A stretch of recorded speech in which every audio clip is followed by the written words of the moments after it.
দর্শক, এবার আমরা একটু দৌলতদিয়া ঘাটের হতাহতদের খবর জানতে চাই। সে খবর জানাতে আমাদের সঙ্গে যুক্ত হচ্ছেন সহকর্মী মেহেদী হাসান।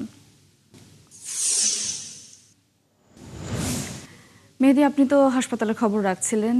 হতাহত যারা রয়েছেন, মৃতদেহ কতজনের হস্তান্তর করা হয়েছে জানাবেন। এছাড়া যারা আহত হয়েছেন বা হাসপাতালে আছেন তাদের কি খবর আপনার কাছে আছে তা জানতে চাই।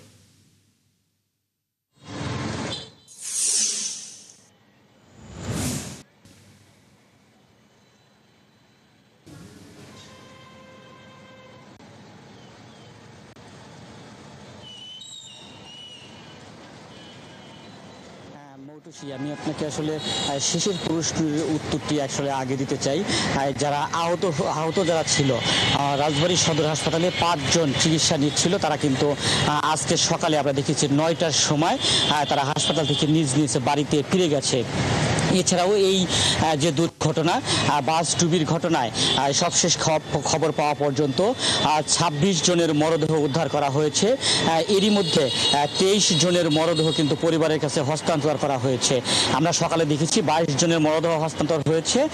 কিছুক্ষণ আগে যিনি দিনাজপুরের বাসিন্দা এক নারী, তার মরদেহটি তার ছেলে এসে বুঝে নিয়ে গেছেন। এ নিয়ে মোট 23 জনের মরদেহ কিন্তু হস্তান্তর করা হয়েছে।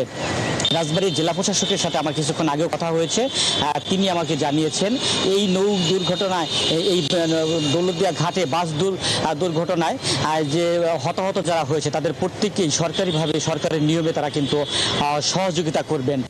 সরকারি যে অনুদান বা সরকারি যে সহযোগিতা আছে সবটুকুই তারা করবেন। এই ঘটনায় 2টি তদন্ত কমিটি গঠন করা হয়েছে, একটি নৌপরিবহন মন্ত্রণালয় থেকে, একটি রাজবাড়ীর জেলা প্রশাসন থেকে।